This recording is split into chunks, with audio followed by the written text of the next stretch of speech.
नमस्कार दोस्तों, आप सभी का मेरे चैनल पर स्वागत है। आई होप आप सभी ठीक होंगे, खुश होंगे। तो ये है 22 जनवरी का ब्लॉग जिस दिन बहुत बड़ा दिन था हम हिंदुओं के लिए, हम लोगों के लिए कि राम मंदिर की जो है एक तरह से स्थापना हुई थी और मूर्ति में प्राण प्रतिष्ठा करी गई थी उसकी। तो इसके लिए हमारा बहुत बड़ा दिन था और इस दिन को मैंने अपने घर पे भी छोटे से तरीके से इस दिन को सेलिब्रेट किया है। और देखिए इतने बड़े दिन को सेलिब्रेट करना तो बनता ही था और हमारे लिए बहुत ज़्यादा गर्व की बात है कि 500 साल में जाकर अब वो चीज़ पूरी हुई है। तो मैंने ही अपने घर पे पूजा पाठ करी और उसके बाद मैंने बनाए दिए। मेरे पास दिए नहीं थे और हस्बैंड के भी हाथ में लगी हुई है। तो मार्केट भी नहीं जा सकते थे इसलिए मैंने आटे के दिए बनाए। 8-10 दिए मैंने आटे के बना लिए थे और ये सब मैंने काम रात को ही किया था और साथ के साथ मेरा डिनर भी जो है बन ही रहा था। मैंने चावल राइस बनाए थे, नमकीन राइस और मिठाई का डब्बा भी मैंने मँगा लिया था क्योंकि भोग जो था हम मिठाई से ही करेंगे, बर्फ़ी मँगाई थी मैंने। दिए नहीं मँगा पाई थी क्योंकि कुछ याद नहीं रहा था जिनसे मँगाया था मैंने, तो वो भूल गए थे दिए लाने, तो इसलिए मैंने था कि चलो खुद ही कुछ ना कुछ जुगाड़ लगा लेती हूँ, तो मैंने आटे के दिए बना लिए। वैसे भी हमारे यहाँ पर आटे के दिए बहुत शुभ माने जाते हैं। तो मैंने ज़्यादा नहीं बनाए थे, थोड़े से ही बनाए थे और अपने जो मेन गेट पर रख दिए थे, कुछ अंदर एक रूम में रख दिया था, कान्हा जी की एक मूर्ति है उसके आगे। मंदिर में तो मैंने जलाती हूँ, जो मैं रोज़ डेली का वही था घी वाला बड़ा वाला दिया और एक इस रूम में रख दिया था बाहर वाले हॉल में और एक यहाँ मैंने छत पे रखा था। एक अपना तुलसी जी के पास रख दिया था और एक रख दिया था सबसे ऊपर वाली जो छत है, टॉप वाली छत, उस पर रख दिया था। तो इस तरीके से ही मैंने अपना ये दिन जो है थोड़ा-सा स्पेशल बना लिया था। खाने में कुछ इसलिए नहीं बनाया था क्योंकि हस्बैंड भी कुछ ऐसा नहीं खा रहे हैं और मेरा भी था कि मैं भी मीठा वगैरह नहीं खा रही हूँ, तो इसलिए हमने बाहर से ही मिठाई मँगा ली थी। उसी से हमने अपना भोग खोल लिया था, मतलब भोग पूजा में भोग लगा लिया था। और ये फिर रात का है, मैं रात में एक्चुअल में मैं जो है अपना होममेड फेशियल ही करती हूँ। मैंने अभी तक अपनी पूरी लाइफ़ में 1 या 2 बार ही फेशियल जो है पार्लर में जाके किया होगा। मैं खुद से ही अपना फेशियल करती हूँ और सारी घर की बेसिक चीज़ों से ही करती हूँ। तो मैंने इसमें 1 चम्मच बेसन ले लिया था, पिंच ऑफ हल्दी ले ली थी, 1 चम्मच एलोवेरा डाल लिया था और थोड़ा-सा 1 चम्मच आप लगा लीजिए गुलाब जल डाल लिया था और थोड़ा-सा बिल्कुल आधा आधे से भी कम चम्मच मैंने इसमें शहद मिलाया है और इस पेस्ट को बनाकर अपने फेस पर मैं लगा लूँगी।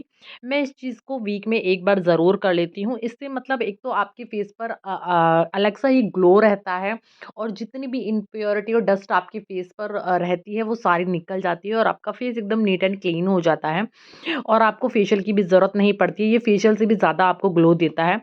तो मैं तो इसी ट्रिक को फ़ॉलो करती हूँ। और ह वीक में या 15 दिन में जैसे भी मुझे मिलता है मैं इसे कर लेती हूँ, लगा लेती हूँ। तो इसको मैंने फिर इस तरीके का पेस्ट बना लिया और अब मैं लगाऊँगी इसको फेस पर। तो अंश भी देखिए यहाँ अपना खेल ही रहा है और उसकी मस्ती जो है चल ही रही है। हाँ, उसके लिए मैंने टीवी लगा दिया था, टीवी चला रहा दिया था और वो अपना टीवी देख रहा था और मैं अपना कर रही थी यहाँ पे होममेड फेशियल।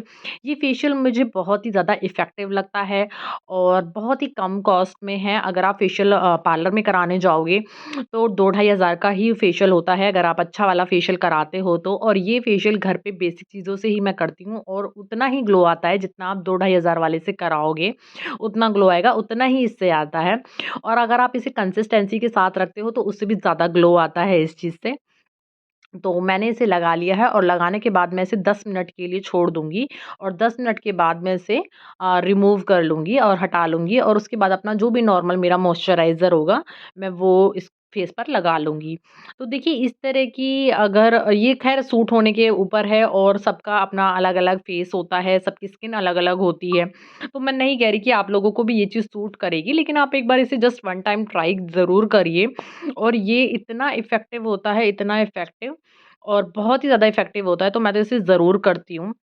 और देखिए लगाने के बाद मैं अंश के साथ हो गया था मेरा खेल-कूद स्टार्ट और इसी खेल-कूद में टाइम पास में, मस्ती में हमारा जो है 10 मिनट कब निकल गए हमें पता भी नहीं चला। और आजकल वैसे भी मैं मतलब बहुत ज़्यादा स्ट्रेस भी ले रही हूँ, तो मुझे इसकी बहुत ज़्यादा ज़रूरत भी थी। स्ट्रेस मतलब हम लेती नहीं हूँ, हो ही जाता है अपने आप क्योंकि क्या हो रहा है कि एकदम अनएक्सपेक्टेड चीज़ हो गई है इसके पापा के साथ, उनका राइट हैंड जो है चोट लग गई है जिसकी वज़ह से वो बिल्कुल भी हिला-डुला नहीं पा रहे हैं प्लास्टर की वज़ह से। तो उनके काम बहुत सारे ऐसे काम हुए हैं जो मुझे करने पड़ रहे हैं और घर के भी काम हैं, अंश की भी देख-रेख है। तो उस चक्कर में मैं इतना मतलब सफल-सा हो रही हूँ ना तो मुझे अपने लिए टाइम मिल पा रहा है और मैं बहुत ज़्यादा मतलब स्ट्रेस से में भी मतलब इरिटेट सी हो जाती हूँ अगर मुझे अपने लिए टाइम नहीं मिलता है। तो ये मुझे बेस्ट लगता है अगर मैं अपने लिए कुछ थोड़ा बहुत 5-10 मिनट निकाल कर इस तरह की चीज़ें कर लेती हूँ, तो मैं बहुत अच्छा फ़ील करती हूँ। तो मैं इसलिए भी ये चीज़ें करती रहती हूँ। देखिए, अंश जो है खेल-कूद के सो गया था और तब तक मैं अपना फेस धोकर आ गई थी और देखिए धोने के बाद इतना अच्छा ग्लो मुझे लग रहा था, बहुत ही ज़्यादा अच्छा लग रहा था। अगर आप लोगों को ये मतलब ट्रिक अगर पसंद आई है तो ज़रूर एक बार इसे भी कर देखिए।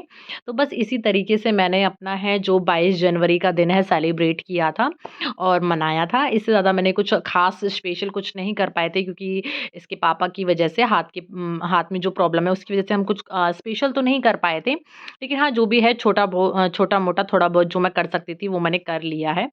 तो चलिए मैं इस ब्लॉग को यहीं एंड करती हूँ। आज मैंने आप लोगों के लिए एक छोटा-सा ही ब्लॉग बनाया है। तो अगर आप लोगों को ब्लॉग पसंद आया तो प्लीज़ एक लाइक ज़रूर कर दीजिए, कमेंट कर दीजिए, वीडियो को शेयर कर दीजिए और चैनल को सब्सक्राइब कर दीजिए।